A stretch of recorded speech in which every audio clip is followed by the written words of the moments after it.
Hello, welcome back to the channel. If you're new here, hi, I'm Andre. So in today's video, I'm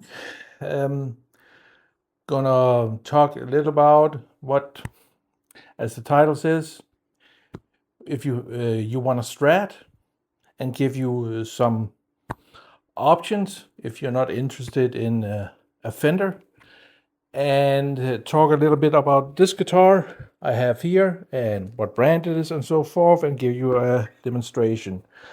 So for the past few months, if you've been on YouTube, particularly guitar YouTube, you've seen that Fender isn't really the most popular guitar brand at the moment. I'm going to give you my thoughts about that in a minute.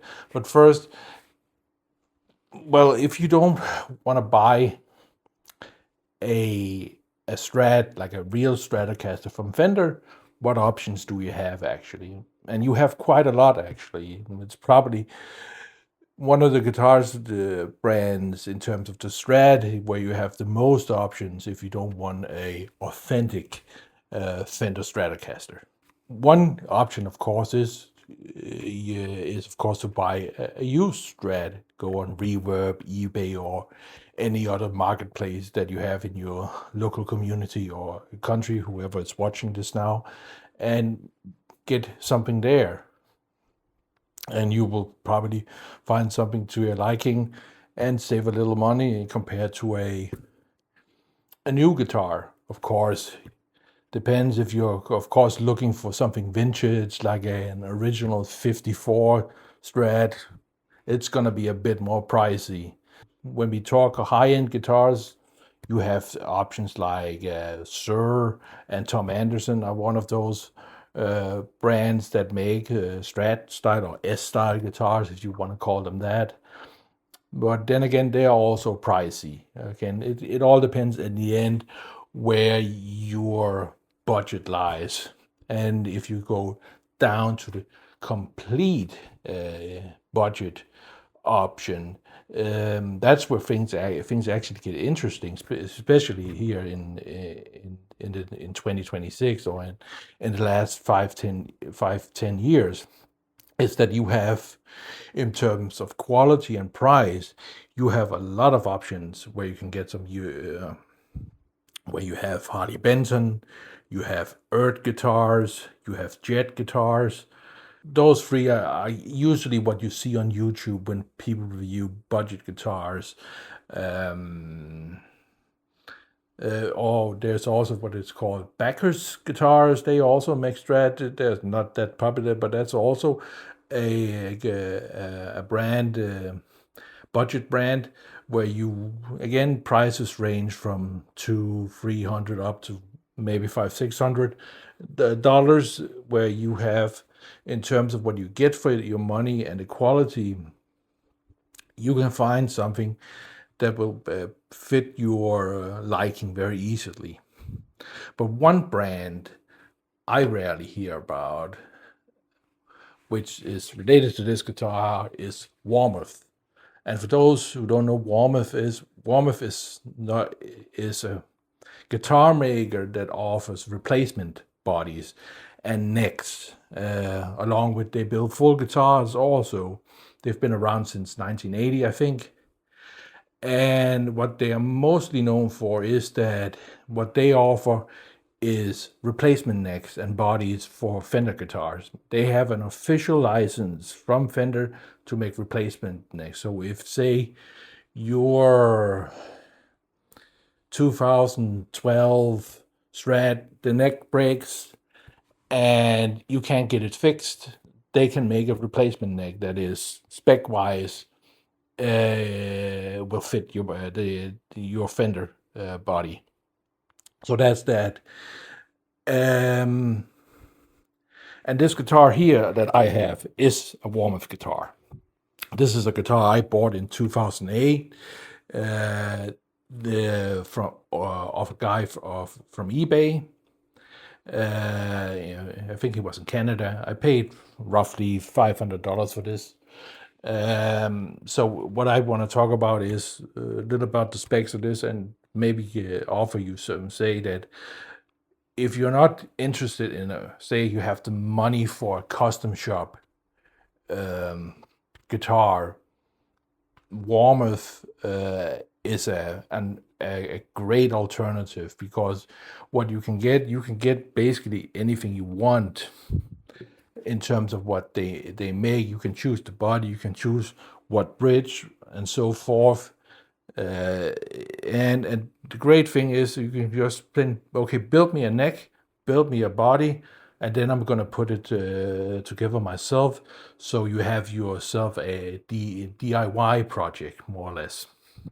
So there's a lot of options there, and the prices are not completely in the custom shop range. Of course, depends of how you, of course, spec everything yourself. If you buy the parts directly from Warmoth, because they offer the bridges, pickups, and everything, so you can do what you like. So you have a good amount of customization options with Warmoth. And you still get a Strat. When we say you will like the Fender headstock, whether it's this type or the 70s big headstock with the bullet truss rod and so forth, there are many options there.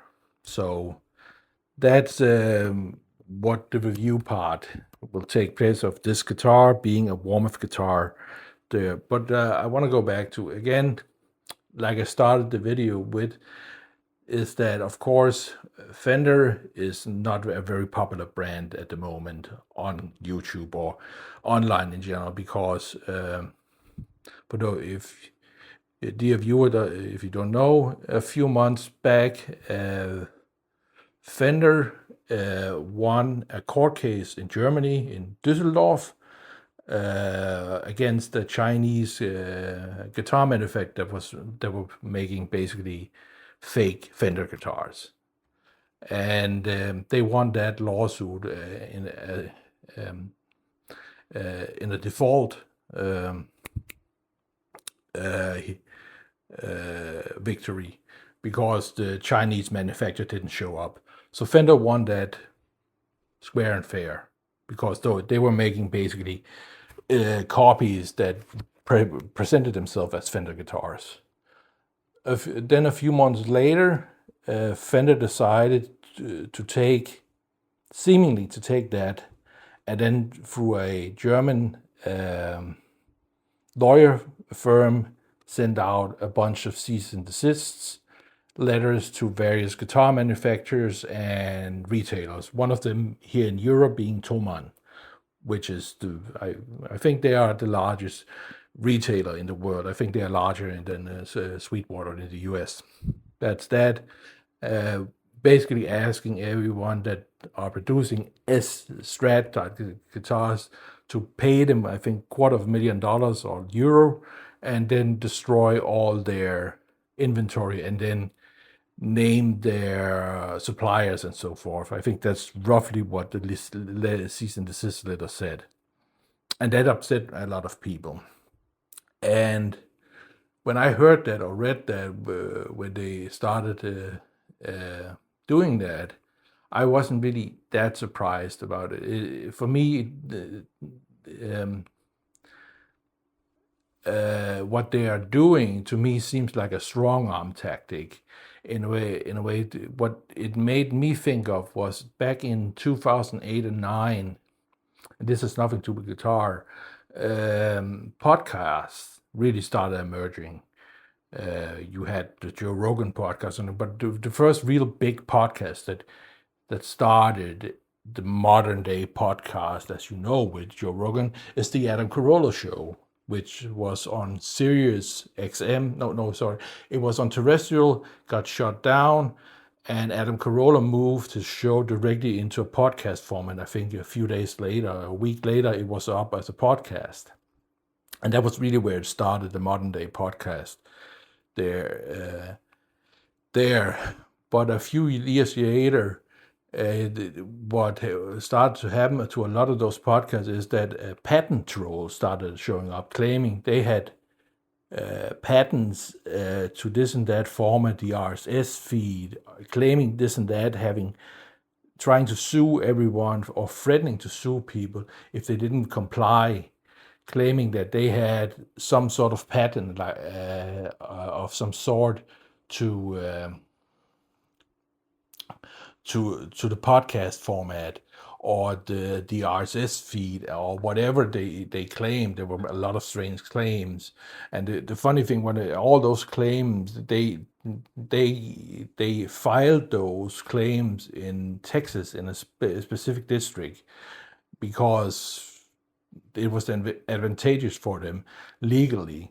But that was a strong arming thing I thought of that Fenders is using, because Fender is claiming more or less, saying that the Stratocaster body is so unique and that this is their intellectual property, even though in the US since 2009 the Strat body is public domain.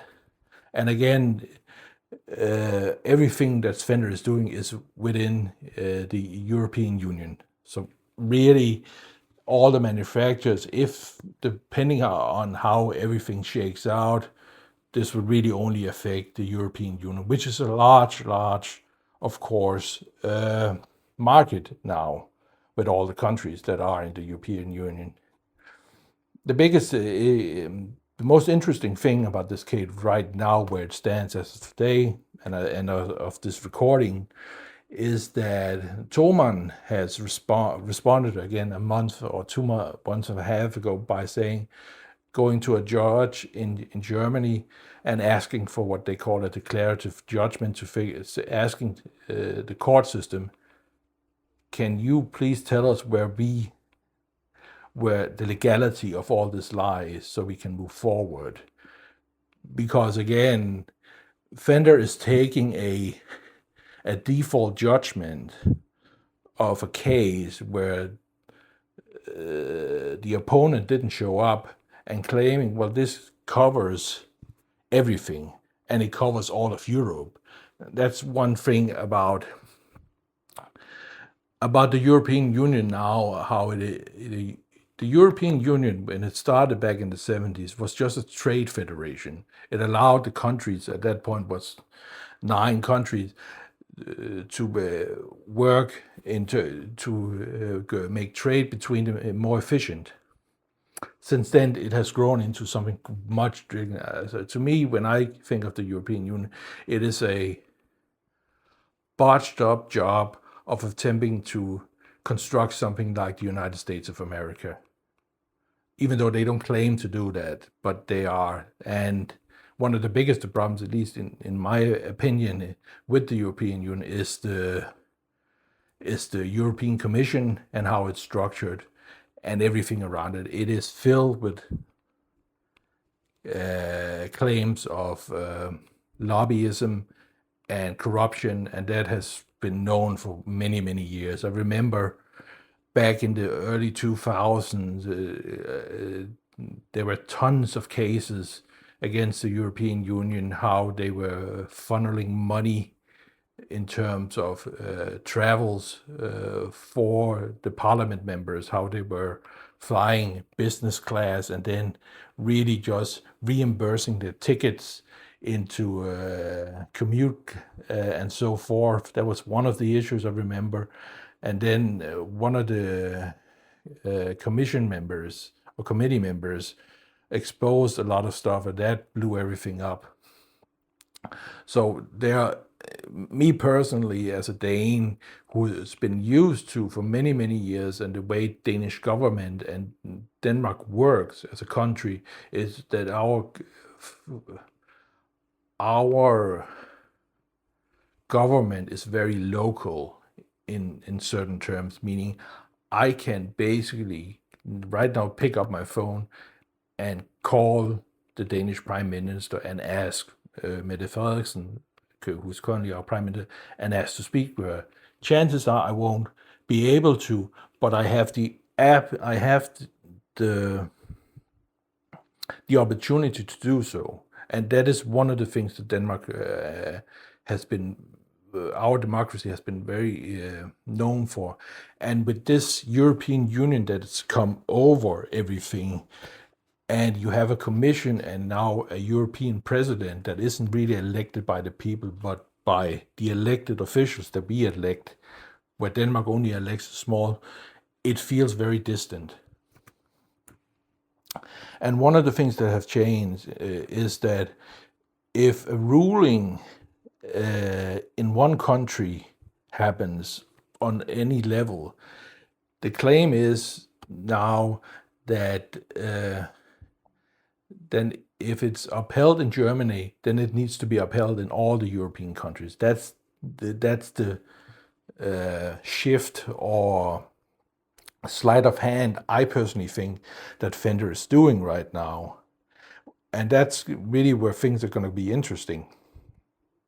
Whether the German court, particularly with Thomann, what they're going to say here and how things are going to shake out. That's really the things to look for. Because again, Fender is also now, I think, suing Thomann, and I think Yamaha is suing Fender. So there's a lot of stuff going on with this there, and in the end, everything will be shake out in the courtroom, which really won't matter what the public, you and I, the viewer, thinks about it. It may affect Fender down the line in terms of financials and their support of whether people will buy their products after all of this. Because again, the wording from Fender is very vague and very partially deceptive. Oh, we are not trying to, I think as the CEOs are trying to stop people from building guitars or S-style guitars. But again, when they talk like out of both sides of their mouth, or whatever the phrase is. That again, when they talk S-style or Stratocaster, what do they mean by that? Is this a Strat? Well, basically it is. It's a body shaped like a Fender Strat with 3 pickups, a bridge, and roughly the contours as a Strat. So what is this a Stratocaster? But how far does that go in the end? Again, is the Ibanez AC series guitars, which also have them, but the contours are very different. Is that also in their line of sight? Is a Sur Pro Modern, which doesn't really look like that, but is more modern with 2 humbuckers or any what you can Super Strat. Is that and that's really where things start to get very muddy, and Fender is really pushing their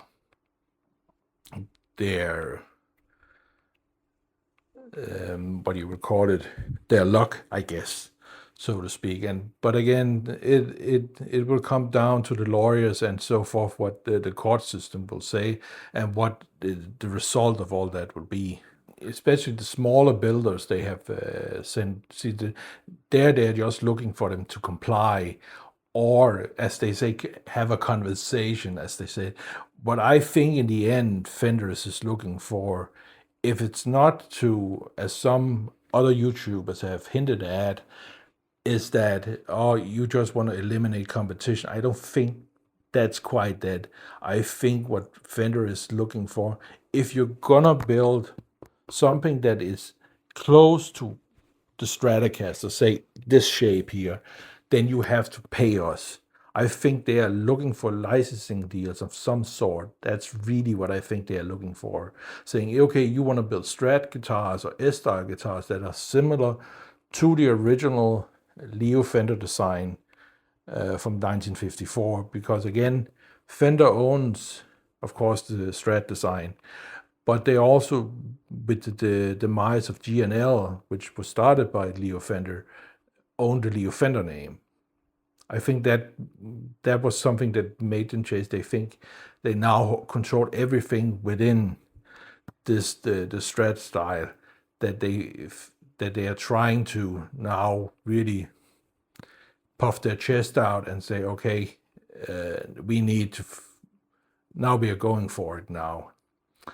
Again, I've heard from other YouTubers, what I've seen, that some rather over emotional responses from certain YouTubers saying, oh, the reason they're doing that is because their guitars are terrible now. Okay. Were they terrible the week before they did this? Just like that, I think Rick Beato's, again, he talks about that one Strat he bought that where the neck was terrible.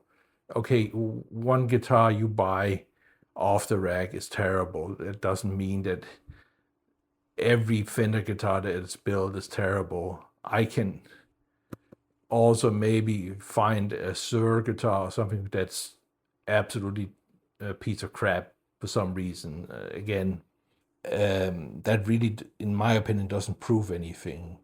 At the end of the day, Fender has its intellectual property that it needs to protect. Because again, if you don't protect your intellectual property, someone can then come and claim, well, you never had it. So they have to do that. Again, I'm not in any way saying that the way they did it is morally good or correct or anything. This could have been done much more different. But again, the idea here, it's a strong arm tactic to get people to comply, or at least get them force them to talk to Fender and say, hey, you are making guitars that look way too much like our guitars, so you need to change them or you need to pay us. I think it's all about money and getting a paycheck out of this. And of course, the bigger brands will, of course, fight this in court. And that's where, again, we go back to the Fender Thomann thing, like mentioned earlier. That's going to be interesting, whether that judgment will change anything or how it will shake out. Because again, Fender has done a lot of mistakes. Fender, in terms of as a brand, has not really evolved the Stratocaster very much, because you can see this is a Strat. If you didn't see the headstock, it looks like a Strat minus, okay, this has mini humbuckers in it, but in the end, this guitar could easily also look like something that's built in the 50s. Fender, when it comes to their Telecaster, Jazzmaster, and all that, and their basses, is that very little changes have been. They have not really evolved the guitar. And other brands have taken the Stratocaster and done things with it. Fender really hasn't very much. The biggest thing they've done, at least to me, and then that's my opinion, is that when they the HM Super Strat they introduced in 89, 90, and which they reissued a few years ago, was their attempt at a Strat with a locking trim and so forth. They have, I think, I don't know if there is right now in their arsenal a Strat with a Floyd Rose on it, but that's really it. And of course, now I'm going way off topic. Of course, they reissue the HM Strat, their Super Strat thing, and of course, no lefty model, because the original didn't have, and of course they do, and we don't get a lefty either. And that's just me as a lefty being miffed that they don't make a lefty of that, because at least with Ibanez, when they did the Genesis series, when they relaunched the RG550, all three colors that were originally launched in 1987 were relaunched there in 2022 or 2023 or a few years ago. Lefties were available in all colors. Ibanez could do that, but no, not Fender. But okay, rant over regarding that. But one of the biggest, truly biggest mess ups of Fender is the fact that the biggest name Fender had in terms of endorsers was John Mayer for many years. He was a Fender endorsee and so forth, and known for playing his 60s whatever Strat that he had, and he was the biggest name of them. But in 2017 or 16-17 he left Fender because I think he said in interviews that the corporate structure of Fender changed, and the guys that he talked to at Fender in order to get something done or working on prototypes and so forth, they weren't working there anymore. And getting anything done, he would have to go up the chain. Everything became very corporate, where he before could go directly to his guy and say, hey, can we build this? Are you interested in doing that? Can we try this? And so forth. And they weren't interested anymore. So he became more or less irrelevant as an endorser within Fender. And that's just a big mistake, because I'm not a very big fan of John Mayer, but in terms of his importance as a influencer, as a guitar player, he's really one of the biggest in the last 25 years.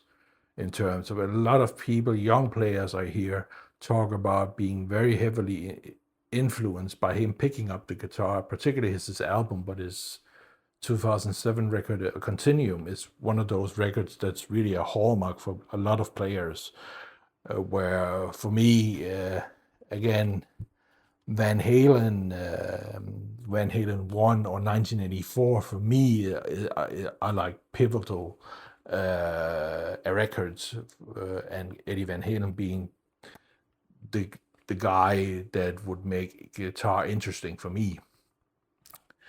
So John leaves Fender, and all of a sudden, the Silver Sky appears, and it's literally a Strat.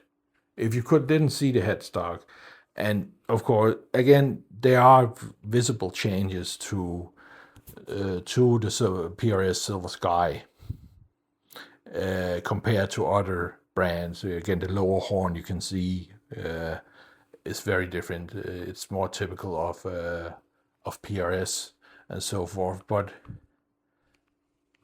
Paul Reed-Smith basically makes them a Strat like he wants it. And it became one of the best-selling guitars, and still is one of the best-selling Strats, and has been for the past few years. And now with the SE models, the cheaper models, you can get a Silver Sky for like, what are the prices? $700-800 are they, or something like that? The SE models. And that Fender allowed that to happen is insane. That is, of all the mess ups that Fender have made, that is probably one of the biggest in terms of their brand. I will give you an analogy of that.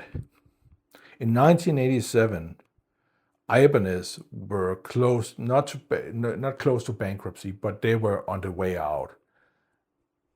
And then ending up with Steve Vai, and Steve Vai saying, build me your version, because he sent him his Green Mini guitar, which is what his Grover Jackson modified Strat that he had done a lot of things to. And they built what is called the Gem, and then the budget version of that is the RG, and that basically redefined Ibanez completely. That put them on the map. If Steve Vai would today announce that he's leaving Ibanez and going to some other brand, and then showing off basically a gem or an extension of the gem, and the pier, which is again the evolution of the gem, called whatever it may be, that would be a disaster for Ibanez. He is what carries the band. Maybe not today so much, but he was really one of those that is something that you cannot let happen. You cannot. And and within Ibanez, they have a tier system regarding their endorsers, where there's a limit on how many custom guitars you have made and how much customization they do to. And I think with Steve, and same thing with Joe and Paul. I think those three, they are the highest tier. They can basically get anything built by the custom shop in LA. And if you've seen some of the videos that Guitar World has made with Steve over the years, he has a lot of weird prototypes of Ibanez's that they've made over the years that they were trying, that he has in his vault. So he is a very pivotal backbone to Ibanez. And Fender forgot that with John Mayer, really. And that created the Silver Sky. And that is really what, and I think what Fender is doing here now is a reaction to that. Many years later, that they finally say, we need to do something about this. Whether they with the PRS are trying to force PRS, saying, hey, if you're gonna build the Silver Sky, we want a cut of that in some sort. Say you're using a Stratocaster body, S-Styles body, and you have to pay us a license fee for you in order to use that, or you have to change it more so it doesn't infringe on our copyright or trademark. We'll have to see, but that's my 2 cents right now on it. So getting back to Warmoth and this guitar here, my guitar. Like I mentioned earlier, this is a guitar I bought in 2008 from a guy in Canada via eBay. Paid, I think, $500 for it. American, I think it was American dollars for it. And the reason I wanted it is because at that time I didn't have a Strat, and I was missing because none of my other guitars that I had at the point had a neck single coil or single coils at all. Okay, one of them has a single coil in the middle, but everything else was humbuckers. So I thought I missed that sound, but I didn't. I looked around to see what was you could buy, and again I looked to say, okay, get a real Stratocaster Fender. But again, when you go down that road with Fender, it's depressing, so to speak. At least I think it is when I look at what options there are, and even today, in terms of Strats, they offer in terms both of colors and options and so forth. So I started looking on eBay, and I found this thing on eBay, and it looked interesting. And one of the things I really like is that it had a 2-point trim. This is a Wilkinson VH100, which is a Wilkinson trim made by Goto. And I will show some close-up then, because there's something very particular about this trim that I really like, because it's made by Goto. And I thought, oh, this looks a lot in terms really like Stevie's number 1 guitar, more or less. So I bought it, and one of the first things I discovered when I got it, holy crap, that's a thick neck. When you are used to necks that are more like Ibanez's wizard necks and so forth, and suddenly you get a chunky neck that is, this neck here is almost V-shaped, very thick. So this isn't a shredder-friendly guitar, and it wasn't, but I've gotten used to it over the years. It's taken me a while to get used to this guitar. I didn't regret buying it, but for years I had trouble getting used to it and getting it to sound like a Strat, because the pickups are kind of funny, and it's been a bit contentious buy in the end, but I still really love this guitar. So that's the short story of how I got it there. So the specs of this thing is, this is a mahogany body with a very nice quilted maple top again. I think this is a, I think you could call it a tobacco burst. I think it's a tobacco burst if you look on the back. Something like that. Maple neck.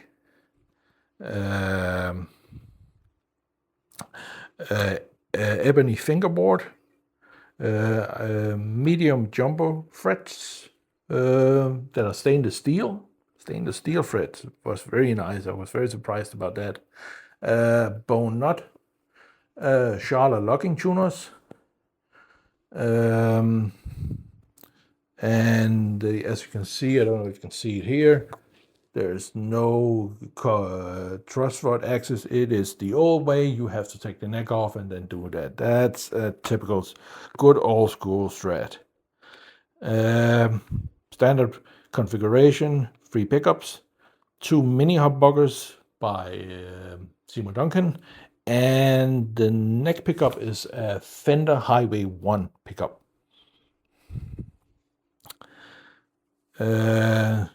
Again, volume and 2 tones and a 5-way switch. The tone control go to, this one goes to the, no, this one goes to the middle pickup, and this goes to the neck pickup, and the bridge pickup goes directly to the output. So there's no tone control for the bridge pickup. Again, bridge is a Wilkinson VH100 made by Goto, and the reason for that I chose this guitar is, again, it was a Goto bridge. They are always great. You can't go wrong with Goto no matter what they make. It's always good. One thing that I like really about this bit is that the posts, again, even on this bridge here, it has a binding screw at the bottom, like the Goto Floyd and the Ibanez Low Pro Edge. So that's one of the reasons why I wanted it. But when I originally got it, this guitar, at least if I remember, was built in parts by Warmoth, and then the guy put it together himself. So when it came to the bridge, for some reason, he took 2 normal screws, I can't remember what size they were, and just drilled directly into the body and put the trem on. And the trem worked actually fine, but it was so badly done. There was wood had chipped all over the place, and I looked at it when I got it. I thought, no, I need to fix this. So this is a newly, I bought when I got it a fresh Wilkinson VH100 with the right posts, and then had a luthier in town install it and simply clean this up so it looked nice. So you can't see the original installed. He didn't install any posts or anything. He just drilled those screws right into the body, set them and set the trim on it. So that was a very weird do-it-yourself install. So that was quite amusing to see that. But yeah, that's the base. Did I mention? Yeah, mahogany body, and it's a 4-screw neck like that. Normal Fender jack, and that's that. So I'm gonna show you now some close-up shots of the guitar, especially of the bridge, so you can see the posts, and of the back as well. And then I'm gonna demonstrate you some tones, and then I'll see you back here at the end. And now we come to the close-ups. As you can see here, very beautiful one-piece maple top. But as you can see, an 18-year-old guitar. Trim has, gold has worn off. And as you can see here, if you look very closely, hope it picks it up, you can see there's the hole inside the post for the binding screw. And again, also can see wear and tear on the trim itself with the gold. And the beautiful stainless steel frets, press packer strings, the Dario. I'll talk about that brand at some point also. They're not that popular either. Abalone dot inlays, very beautiful.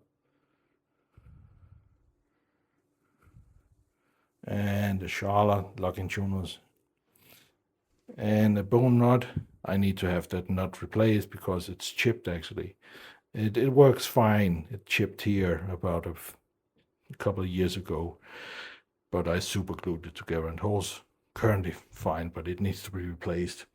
I'm thinking about having a brass nut put on because sound-wise this guitar is rather dark, and I have always heard that brass nuts usually brighten the tone of a guitar, so that would be something I've been looking into. And now for the back, you can see very nice piece of mahogany.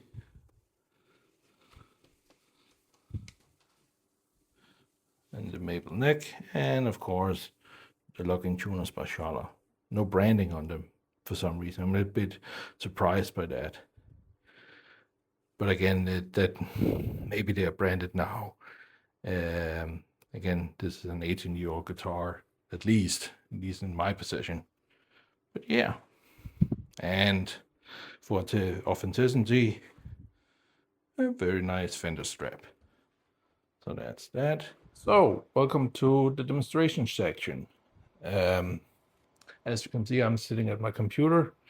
I'm going to demonstrate the tones of this guitar with plugins again, both clean and dirty. I'm on a kick of playing around with NAM profiles and everything, so I'm going to try to demonstrate the tones of this guitar with various NAM profiles. In the description, I'll leave a link to the various profiles I'm using in this demonstration.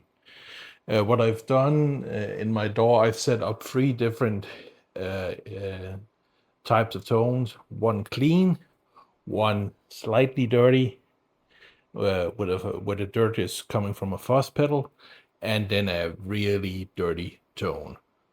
And I'm going to demonstrate all those separately. The clean is based on a capture of a Fender Reverb 65 reissue, and I've added a little bit delay, chorus, and reverb to give everything a little more dimension. And in front of everything there's a compressor just to add a little bit of compression again, to even everything out. And that's that for the clean.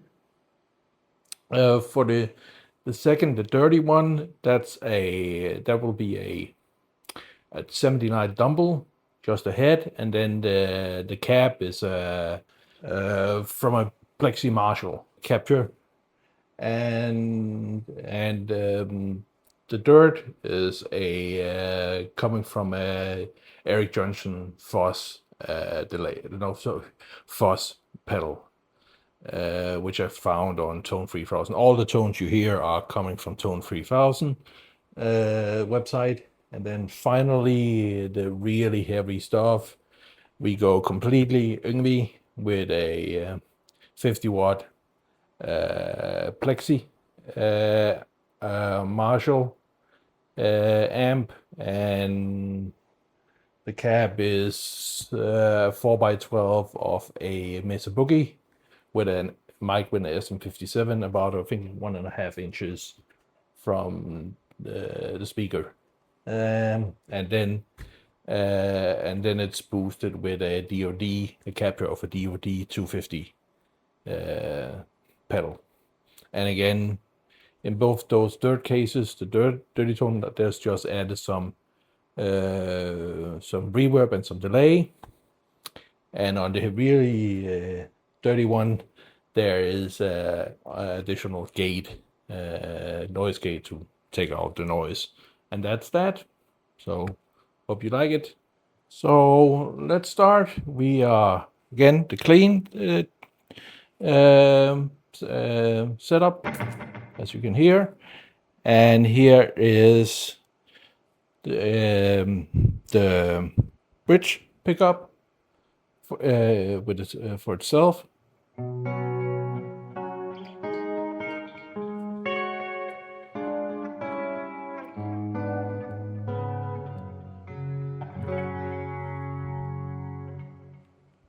And now we switch to the second position, which is the two mini humbuckers together, and you get something like this.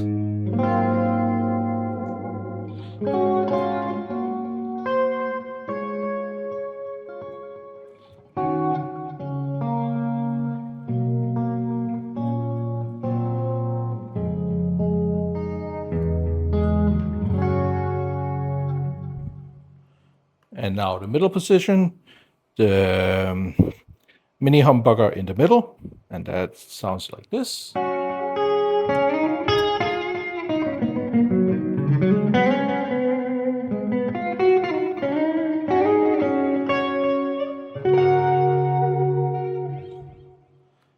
And now the mini humbucker with the neck pickup, and that sounds a little more like this.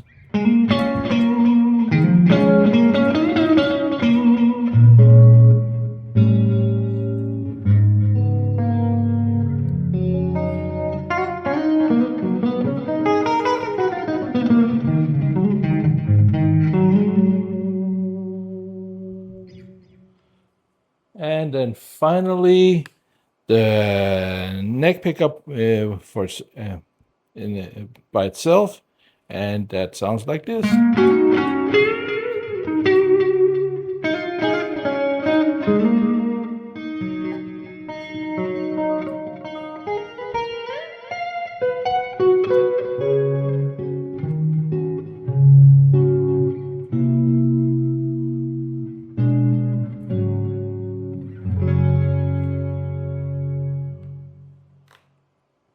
And that's that.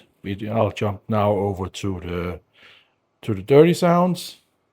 So now the dirty with the fuzz pedal, and again a clean dumble with a Marshall cabinet, and again with the Eric Johnson capture of an Eric Johnson fuzz pedal.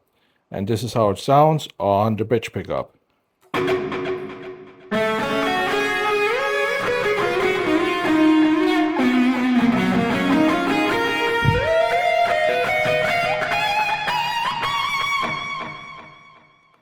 And now for the second position, again, the two mini humbuckers together, and you get this.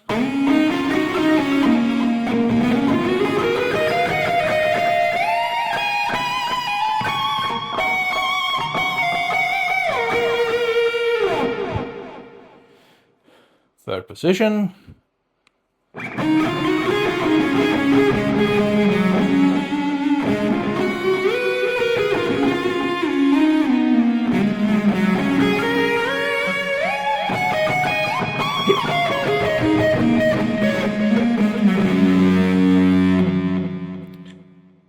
And now for the fourth position.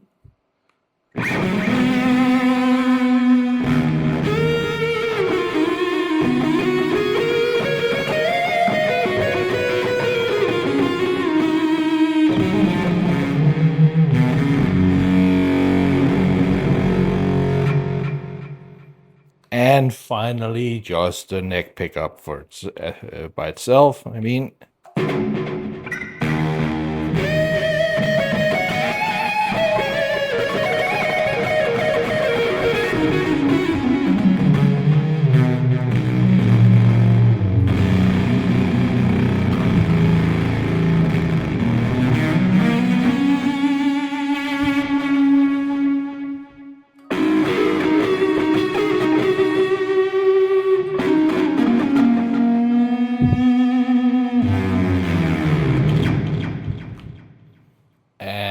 that's that. Now I'm gonna go to my third preset I'd make, which is the Yngwie one. That's the fun one. And now we are at the third preset, the full Yngwie one. And this is how it sounds. Let me quickly start recording. And this is how it sounds on the bridge pickup.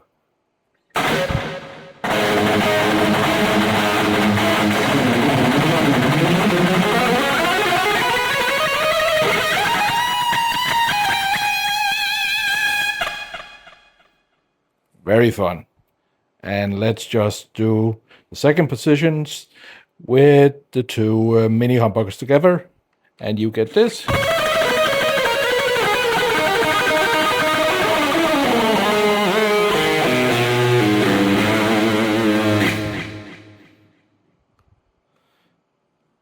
And then the third position, I know Yngwie doesn't use the middle pickup usually, but it's still fun to see how it sounds when you do a little bit of Yngwie stuff on the middle position.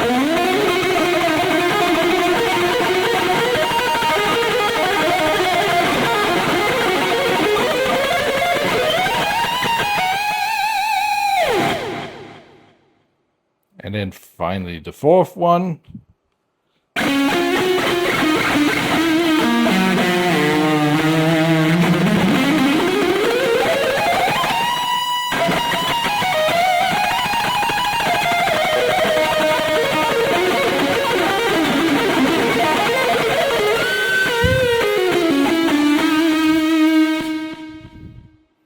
And now the full neck pickup by itself, and you get this.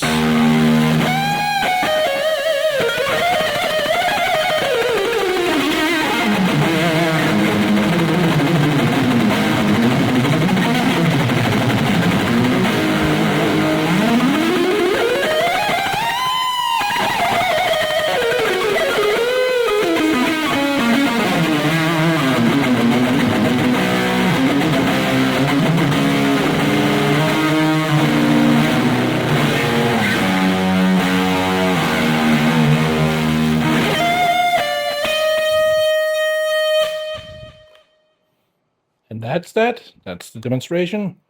So that's that. That's this guitar. And I hope that this has maybe given you, piqued your interest, maybe in looking into Warmoth as a possible brand if you're looking for a Strat and you are, say, set on saying, you know what, I don't want to support Fender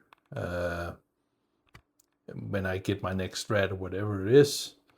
Of course, you have many options, but Warmoth, in my opinion, is absolutely something worth to check out. They also have a YouTube channel where they talk a lot about some of the builds they make and so forth, because it doesn't have to be a Strat, of course, that you want to build. Again, this was just an excuse here for me to talk a little about this guitar here, which is one of my last of my more custom guitars I have. So that's that. I hope it's been a bit interesting, also with my rant about Fender and so forth.